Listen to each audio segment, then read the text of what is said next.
Driving school പ്രതിനിധികളെ ചർച്ചയ്ക്ക് വിളിച്ച് ഗതാഗത മന്ത്രി ഇന്ന് രാത്രി ഓൺലൈനായാലും നാളെ മന്ത്രിയുടെ ചേംബറിലും ചർച്ച നടക്കും.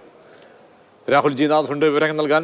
രാഹുൽ, ഒടുവിൽ പ്രതിഷേധങ്ങൾക്ക് മുമ്പിൽ മുട്ടുമടക്കുകയാണോ ഗതാഗത വകുപ്പ്, ഗതാഗത മന്ത്രി? ഏതെങ്കിലും തരത്തിൽ ഇവരുടെ ആവശ്യങ്ങൾ പരിഗണിക്കാനുള്ള സാധ്യതകൾ, ഇളവിനുള്ള മറ്റ് സാധ്യതകൾ, അതെന്തെങ്കിലും പ്രതീക്ഷയുണ്ടോ ഉടമകൾക്ക്? പ്രജീഷ്, ഈ പറയുന്ന ഡ്രൈവിംഗ് ടെസ്റ്റ് പരിഷ്കാരങ്ങൾക്കെതിരായ സമരം 13ാം ദിവസത്തേക്ക് കടക്കുമ്പോഴാണ് ഇത്തരത്തിലൊരു അനുനയ നീക്കവുമായി സർക്കാർ രംഗത്തെത്തുന്നത്. കാരണം ഇതുവരെ ഈ നിമിഷം വരെ, അതായത് ഈ ചർച്ചയ്ക്ക് വിളിക്കുന്ന നിമിഷം മുമ്പ് വരെ ഒരു അനുനയ നീക്കവും സർക്കാരിൻ്റെ ഭാഗത്തുനിന്ന് ഉണ്ടായിരുന്നില്ല.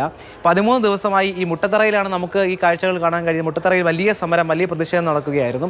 അത്തരത്തിൽ 13 ദിവസം ഒരു ടെസ്റ്റ് പോലും നടത്താൻ കഴിയാത്തത്ര ബുദ്ധിമുട്ടിലേക്ക് വകുപ്പ് എത്തിയപ്പോഴായിരിക്കണം ഈ തരത്തിലേക്ക് ഒരു തീരുമാനം എത്തിയത്. കൂടാതെ മന്ത്രി നിലവിൽ കേരളത്തിലെത്തിയിട്ടുണ്ട്. നാളെ മന്ത്രിയുടെ ചേംബറിൽ ചർച്ച നടക്കും. ഓൺലൈൻ നടക്കുമെന്ന് ആദ്യം ഓൺലൈനായി ഇന്ന് രാത്രി ഒരു ചർച്ച നടക്കുമെന്ന് പറഞ്ഞെങ്കിൽ കൂടിയും ആ ചർച്ച മാറ്റിവെച്ചു. അത്തരത്തിൽ ഏറ്റവും അടിയന്തരമായി ഇത് പരിഹരിക്കണമെന്നുള്ള ചിന്ത തന്നെയാണ് ഈ ചർച്ചയിലേക്ക് നയിച്ചതെന്നാണ് നമ്മൾ വിശ്വസിക്കുന്നത്. കാരണം ടെസ്റ്റ് നടത്താതെ 13 ദിവസങ്ങൾ എന്ന് പറയുന്നത് അത്രത്തോളം ആളുകൾ വീണ്ടും ടെസ്റ്റിന് എത്തുകയും മുന്നോട്ടുള്ള ആളുകൾക്ക്, അല്ലെങ്കിൽ ഇനി അപ്ലൈ ചെയ്യാനുള്ള ആളുകളുടെ അവസരം വീണ്ടും പിന്നിലേക്ക് പോവുകയും ചെയ്യുന്ന സാഹചര്യം അതുണ്ടാകുമെന്ന തിരിച്ചറിവിലാണ് ഈ ചർച്ച ഇപ്പോൾ നടക്കാൻ പോകുന്നത്, അല്ലെങ്കിൽ ചർച്ചയ്ക്ക് ക്ഷണിച്ചിരിക്കുന്നത്. ഇന്ന് നമ്മൾ പോകുമ്പോൾ പോലും അറിഞ്ഞത് 23-ാം തീയതി CITU-മായി ബന്ധപ്പെട്ട സംഘടനയിലുള്ള അംഗങ്ങളെ മാത്രമാണ് ചർച്ചയ്ക്ക് വിളിച്ചിരുന്നത്.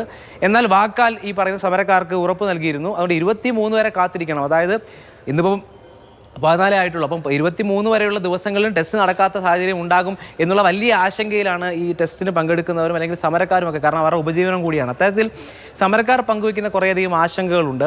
അതിന് സാങ്കേതികമായ കുറേ പ്രശ്നങ്ങളുണ്ട്. അതിന് മറുപടി നൽകാൻ പോലും തയ്യാറാകാത്ത രീതിയിൽ സമരം മുന്നോട്ട് പോവുകയായിരുന്നു. അല്ലെങ്കിൽ സമരം ഈ വകുപ്പ് അല്ലെങ്കിൽ അധികൃതർ അത്തരത്തിൽ മുന്നോട്ട് പോവുകയായിരുന്നു. ആദ്യമായാണ് അപ്പോൾ ഇത്തരത്തിൽ ചർച്ചയ്ക്ക് വിളിക്കുന്ന ഒരു ഘട്ടത്തിലേക്ക് എത്തിയത്. എന്തായാലും നാളത്തെ ചർച്ച അത് വളരെ നിർണായകമാണ്. ശരി, സമരക്കാരുമായി ചർച്ചയ്ക്ക് തയ്യാറെന്ന് ഗതാഗത വകുപ്പ് മന്ത്രി അറിയിക്കുകയാണ്.